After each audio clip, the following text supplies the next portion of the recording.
are serving in a church, at some point you are going to leave that church.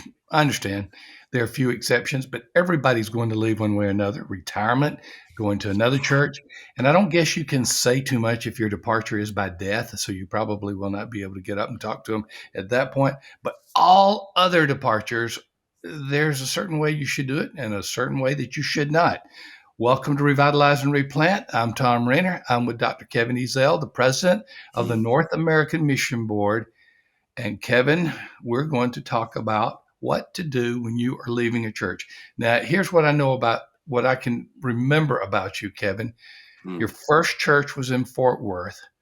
Your church before Highview was in Illinois or Kentucky? Right. Illinois. Right. And then there was Highview. Am I missing a church? Nope, that was it. I went to Nashville and then Marion, and then I guess you would be missing one. There was in Nashville for 2 years, then to Marion, Illinois, then to Highview. I missed the Nashville one. Haven't heard much from you on that one. Well, actually, I've heard more about Highview and the first church. So I guess it's mainly the first and the last church that are getting all the attention. Kind of would be the same way with me. Yeah. First and the last church. Anything particular for you personally that stands out when you departed one of those three churches that you can share? Yeah.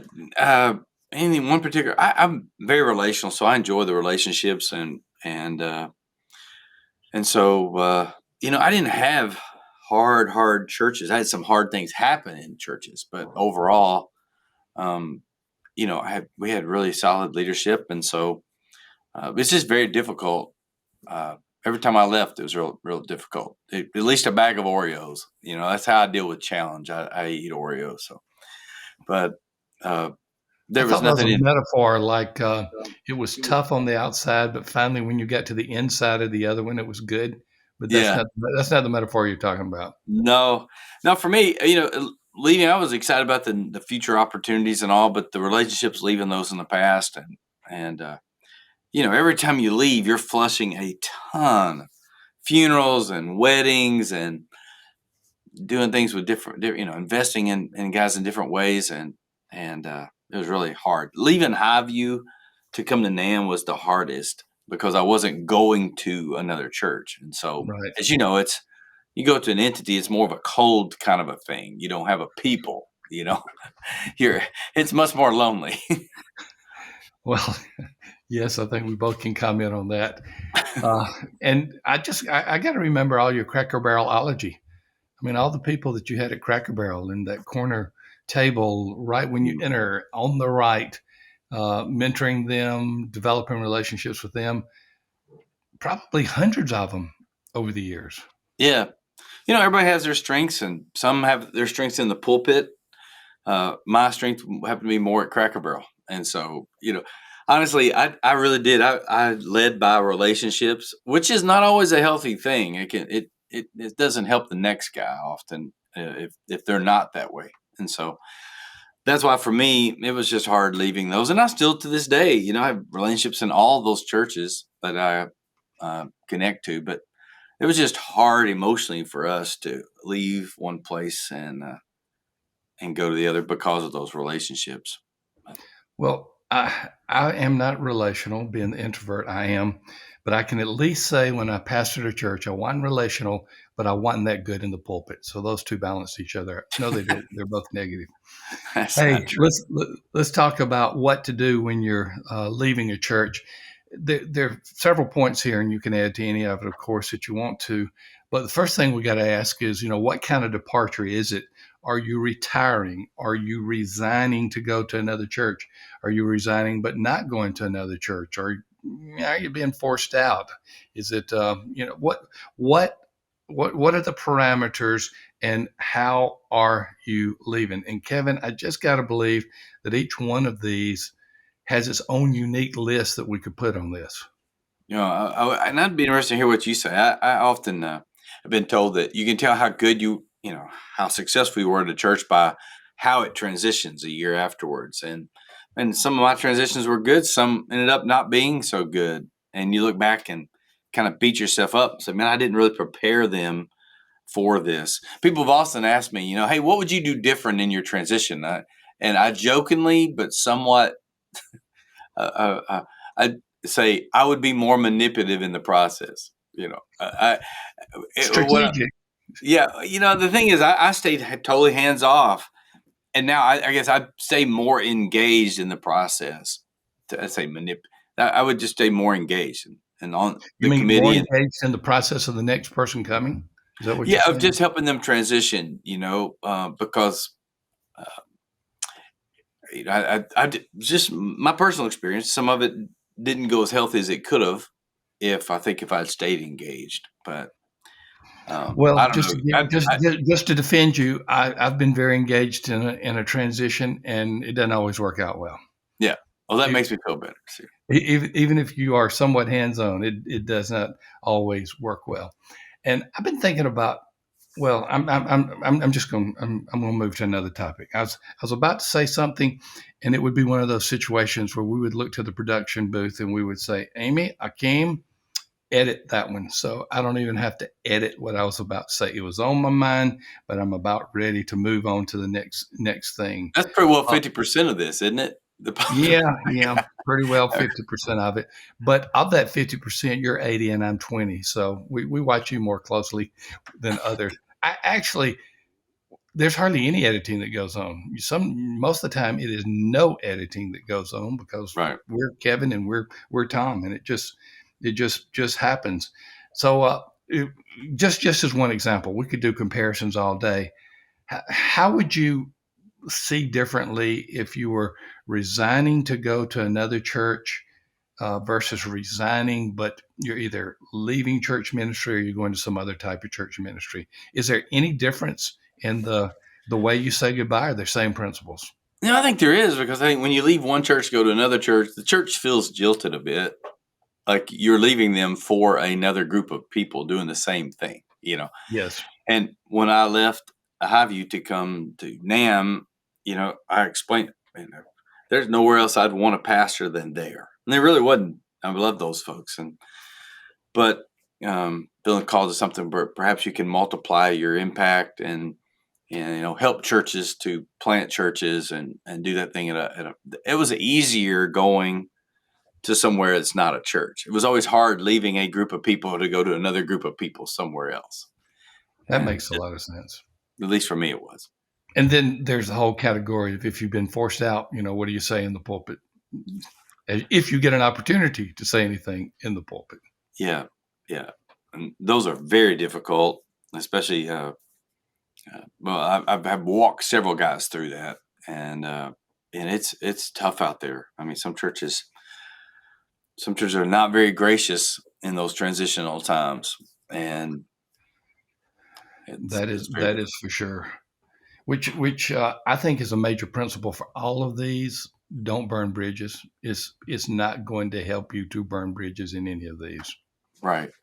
No, that's the one principle I would encourage regardless of how bad or how good, man, do everything you possibly can to make that a smooth transition, even if some of the characters in the transition don't deserve it. But do not burn bridges. No need to lay bombs. It just doesn't help anybody. You know, this is not always true, but most of the time, if a pastor is being forced out, or if the pastor's just burned out and has taken a lot of criticism and is ready to leave, most of the time, I'm taking this number out of the air. 80% of the congregation doesn't even know what's going on. So if you Right. if you come back and you just get real negative, it's like, what's happening? I've never heard of anything like this before. Most of them are oblivious to it, and I guess that would be the case in a lot of times when you've guided pastors. Yeah. I would say don't burn bridges and don't be dishonest. I think one of the worst things you can do is to say things that are not true, make it better than it really was, or Hmm. hold have integrity throughout the entire process. And even when you have to say things that are difficult or challenging, you want to do it in a kind way, and hopefully you're just preparing the way for the next guy. But it's not burning bridges is so critical. I just know when pastors are when churches are looking for pastors, they often look at how that guy left his last place, and so um, that's That's important to remember too. And we've also got to remember that the technology times are different as well, because what you say from the pulpit is usually recorded for posterity. And I've seen more than one fascinating departure on YouTube of, of pastors who decided that this was the time to express their displeasure with the Yeah. congregation they're leaving. Yeah. There was I don't recommend this for anybody, but there was one pastor I saw that he said, "Look, you people have talked behind my back the entire 2 years I've been here. And so since you like to talk behind my back," he said, "that's how I'm going to leave." And he took off his jacket and walked down the middle aisle. And on the back, he had a thing that said with a finger pointing back, he said, "Kiss it." That's not what I would recommend to anybody. I'm glad you said that, because I was about to ask you a question. Is that what you'd recommend to anyone, Kevin? No, no, by no Wow, I means. have never heard that before. Uh, tempted, I'm so sorry. been tempted at times, but not really ever heard that one before. But the major thing is, if you look a year or 2 or 3 years later and you burn bridges, you're going to be sad and sorry that you did, Mm, because it's a momentary. We often talk about failings being a momentary, fleeting thing that affects you for a lifetime. This is one of those. yeah, It's not the same category of moral failure, but blasting people and then leaving is a fleeting thing that will come back to hurt you, if not haunt you, in the years ahead. yeah. Tom, and being very clear about things. I just saw a thing this past week where a guy was going to a new church in the same town, Ooh. and they announced him as the new pastor.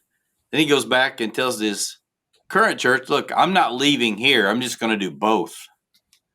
And like, well, that's a new one. How does that happen? I think the guy has outpunted his coverage. I mean, we'll see, but it'd be interesting to see how it works. But I mean, I Wow. think some of these guys watch too much sports and they think they can be free agents, and right? I don't know, but it's crazy. Well, I would just be very clear and very honest, have transparency, and don't lose any sense of integrity in this process, because it will come back to haunt you. And like you said, everything is. I know guys past week that's in trouble for something he said 8 years ago that's recorded in something, and so man, when it's out there, it's out there. another principle we could have is you can burn bridges on social media too. You can put things out there in your departure, and it will be preserved just like something that you said that was audible. So, Yep. same principle takes place there. I Hmm. put a few things on social media that I regret, but I didn't mean to. So, I don't know if that counts or not. Principle number 3: determine the order you will tell people, but remember you won't have much time before everyone knows. Okay, Kevin, you're departing Highview. Gosh, how many years ago was that? 15, 11. 11. You're departing Highview 11 years ago. Who did you tell when? How did you Yeah. handle that? Yeah, I would encourage you to draw some concentric circles of okay, who's my closest friends, who are most strategic leaders, staff, and you come with those different tiers. But like you said, it crumbles fast, Yes. and the old, "Hey, I know I'm not supposed to tell this, but I think you need to know," or "Hey, this is confidential. Whatever you do, don't tell anybody." You Everybody's know how got that one or works. two they'll tell that to. Oh my gosh. And so it crumbles fast. And so that's I know when I came here, we ended up having to email everybody out, because one of the problems is if you have multiple services or multiple campuses like we had. I mean, you tell one service, and then I mean, you want to get the word out to as many people as possible, because everybody feels that the people that you feel closest to feel offended because they didn't know ahead of time. And so bouncing those personal friends, and then with your kids, it's very difficult. It just takes one of your children to leak it to somebody if you've told your kids. And I think one of the biggest mistakes I think some guys do in this whole transition thing is they tell their kids too soon, you know, and they start looking at the average temperatures in this new place they may be moving, and then if it doesn't work out, there's it can be really, it's that's not helpful for a family. But I know I'm digressing, but I would come up with a very a very clear list, but no, you got to ping that thing really fast, or it's going to get out of hand. One of my children, when they were young, had a birthday party after I told the kids. Guess what he said at the birthday party? I'm going to miss y'all. Oh me, oh It was not with malice. It was not with stupidity. It was just with very young kid. yeah, And so things had to speed up pretty quickly at that point. You know, yeah, I'm glad there we didn't have internet then. It was good. It would have gone really fast. But then we had telephones, so it went pretty fast. It went pretty fast. Make certain you adhere to all the terms of departure, like the required notice. Remember, that is a commitment that you made when you came in. Keep the commitment as you leave. And no, maybe, Kevin, there's more than just the notice. no, absolutely, and meet with the key leaders and make sure see what is it that you want me to do before, and what do you want me to not do. And I want to be as much a part of whatever you want me to be a part of, but I want to do this in the right way. And again, just being very clear in your communication is, and I'd also not be clear. I'd make sure you have some type of email trail that you were trying to be very clear in your Oh, that's a communication. good point these days. So, what have do you have a typical view of how long? Let's say it's going from one church to another, and you have one thing which is, hey, you must give this much notice, which you'll abide by. But if there is no rule, what's a good period to stay over if you're going to another church? Man, you'd be better at that than me. I think any more than 2 years, any more than 2 weeks. Uh, I just found that it can get really old really fast for your church and for you if it's much longer than 2 weeks. But 2 weeks was what I did in three churches. I actually did 6 weeks at my last church when I was going to Southern Seminary. Um, but that worked out okay because I yeah, was going to a non-church uh, after I left. So I agree with you. The 2 weeks is dead on. Our next point is one that you've covered a lot, and I don't know if you have anything else to add to it. But be as transparent as possible, and remember the bridge burning principle. I think you've said that about 3 or 4 times at each of these points. hmm Transparency is key here. So I don't know if there's anything we've left off about transparency, Kevin.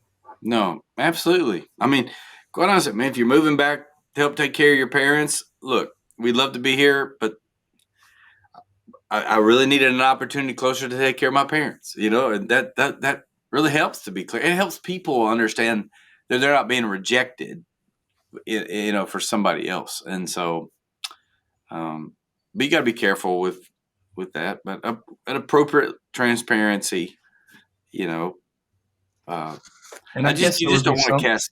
I'm sorry. Go ahead. there would be some people, Kevin, that you'll sell a little bit more than you would everyone else. So Absolutely transparency may deal with the person to whom you're speaking. right. And typically, man, I was always my transitions were for a bigger, an opportunity. I mean, Hartsville is a very small, and Nashville is a very small community, very small, one stoplight, and the opportunity to reach more people. I just was always. And Marion was a bit bigger than that, um, uh, but you just got to be careful in how you communicate that. But because it's just not for everybody. I know some fantastic guys have been at churches for 30 years in small communities. They build those relationships, and it's hard to argue against that. They made a big impact on those people, and so Absolutely. it can go both ways. Absolutely. If possible, as you leave, we're talking about preparing the way for the next person. Give the congregation some hope. Give them a sense that God is still at work at this church. It's not a one person church. It's not just a pastor church. Give them some hope that there's great possibilities here.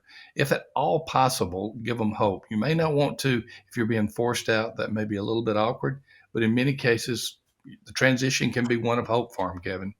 Oh, absolutely. And if God is truly calling them somewhere else, God already has in mind, you know, perhaps who's going to be there next, and What I found is, man, people are they're much more used to this than we are used to it, you know. There's a good point.